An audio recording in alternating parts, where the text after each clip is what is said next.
Assalamualaikum warahmatullahi wabarakatuh. Alhamdulillahirabbil alamin wa bihi nasta'in ala umurid dunya waddin. Wassalatu wassalamu ala Rasulillah ibn Abdillah sayyidil mursalin wa ala alihi wa ashabihi wa man tabi'ahum bi ihsanin ila yaumiddin.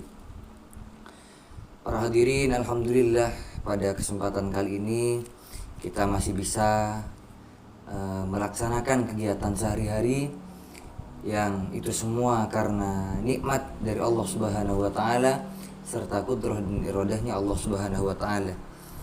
Para hadirin yang berbahagia, saat ini saya masih membawakan kitab Adhkar An-Nawawi, yakni kumpulan hadis dan kalam-kalam ulama tentang bahayanya ghibah atau menggunjing.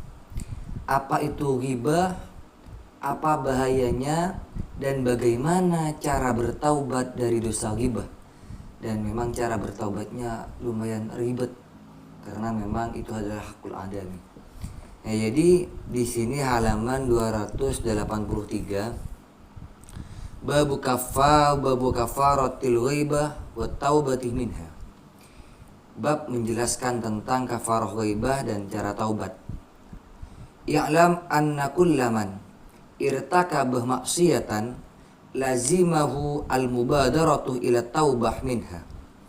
Wa taubatuh min huquqillah yushtaratu fiha thalathatu asya'a.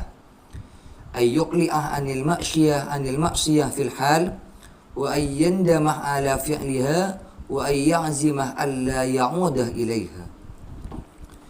Perlu diketahui bahwa sesungguhnya orang-orang yang melakukan maksiat maka wajib atasnya untuk bersegera melaksanakan taubat. Dan taubat apabila maksiat itu berhubungan dengan hakullah, hablum minallah, huquqillah, maka cara bertaubatnya adalah dengan 3 syarat. Yang pertama, ayyukliyah anil maksiyati fil hal, harus tidak mengerjakan maksiat itu seketika. Dalam waktu itu harus tidak mengerjakan maksiat tersebut. Wa ayyandama ala fi'liha, harus menyesal telah melakukan maksiat tersebut. Syarat yang kedua, harus menyesal telah melakukan maksiat itu.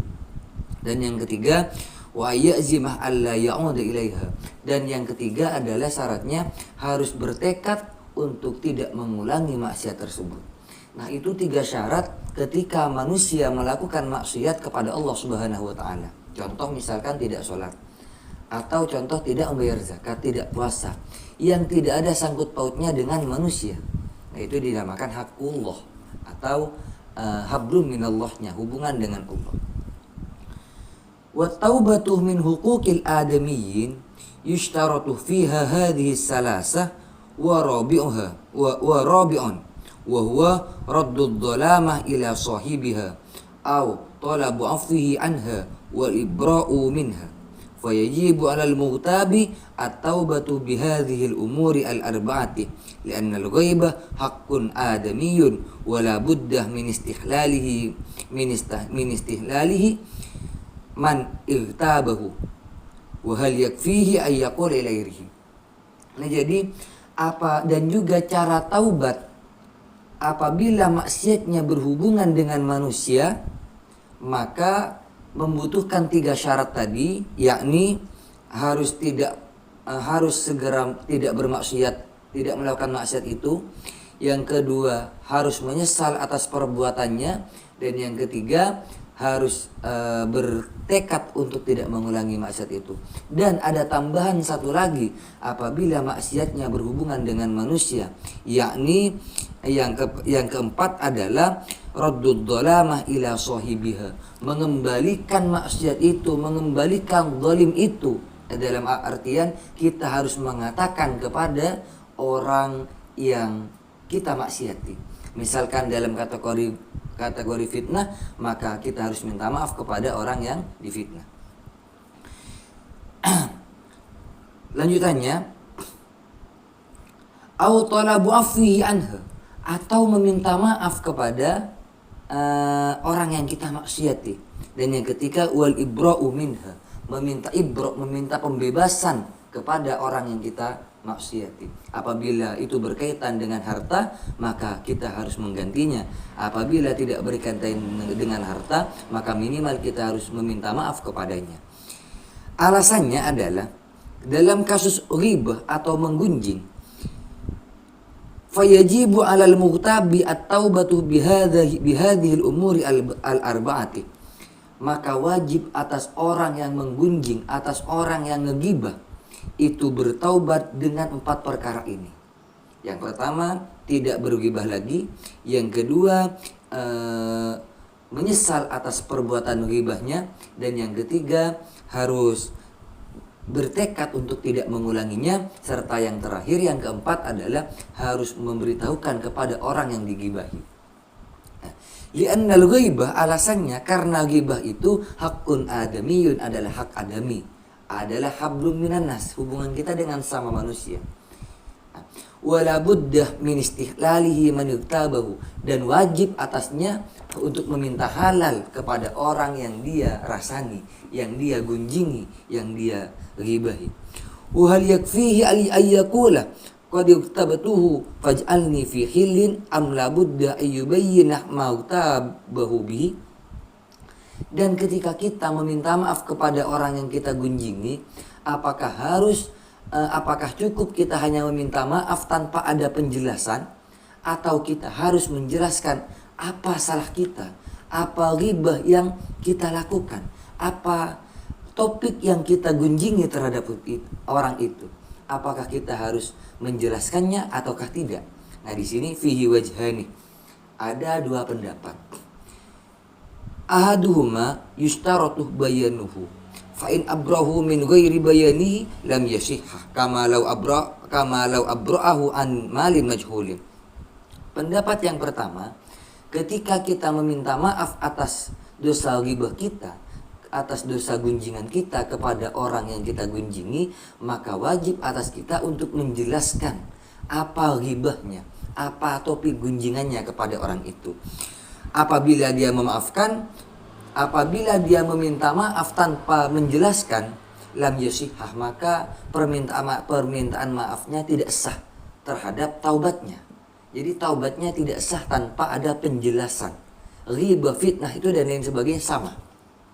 Nah, alasannya kama law abra'ahu an malin majhulin, seperti dia meminta halal, meminta maaf tentang harta yang tidak diketahui nominalnya, maka itu tidak sah.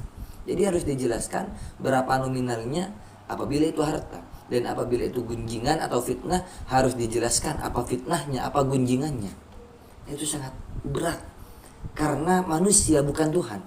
Kalau Tuhan zat yang maha pemaaf, ghafur, tapi manusia bisa jadi tidak memaafkan. Itu yang berbahaya. Wal awwal azhar. Jadi pendapat ini yang azhar di kalangan mazhabus Syafi'i, ashabus Syafi'i. Nah, jadi para hadirin, bahwa sangat berbahaya gunjingan itu, ghibah itu, apalagi sampai fitnah. Nah, setelah kita mengetahui cara taubat dari ghibah dan betapa beratnya meminta maaf kepada orang lain, yang harus kita jelaskan apa ghibahnya, apa kesalahan kita. Sebenarnya ghibah itu apa? Nah, ghibah itu di sini di halaman 275-nya dijelaskan, fa ammal ghibah fahiya dzikrukal insan bima fihi mimma yukrahu sawa'un kana fi badanihi aw dinihi aw dunyahu aw nafsihi aw khalqihi aw khuluqihi aw malihi aw waladihi aw walidihi aw zawjihi aw khadimihi aw mamlukihi aw amamatihi aw thawbihi aw imamatihi aw thawbihi aw mashyatihi aw harakatihi wa bishashatihi wa khala'atihi wa ubusihi wa talaqatihi aw ghairi dhalik mimma yata'allaqu bihi sawa'un dzakartahu bilafdika aw kitabika. Nah, jadi ghibah itu adalah ketika kalian menyebutkan hal-hal yang orang lain tidak suka. Jadi misalkan kalian berkata pada A bahwa si A itu gini gini gini. Toh meskipun itu fakta, tapi orang lain tidak suka ketika itu diceritakan. Itu namanya ghibah. Meskipun fakta. Nah, apalagi bukan fakta, maka itu masuknya fitnah. Itu yang berbahaya para hadirin sekalian. Ini sawa'un dzakartahu bilafdika au kitabika. Sama saja kalian menyebutkan dengan cara melafatkannya atau dengan menulisnya. Nah, ini ada berarti ghibah online. Ghibah online sangat banyak sekarang ini. Ghibah online, menggunjing secara online. Naudzubillahi min dzalik. Semoga kita semua dijauhkan dari dosa-dosa ghibah, dosa-dosa fitnah. Naudzubillahi min dzalik. Para hadirin, semoga ini bermanfaat. Mungkin ini yang bisa saya sampaikan. Kurang lebihnya saya mohon maaf. Apabila ada kesalahan itu murni dari saya, dan apabila ada kebenaran itu murni dari Allah Subhanahu wa taala.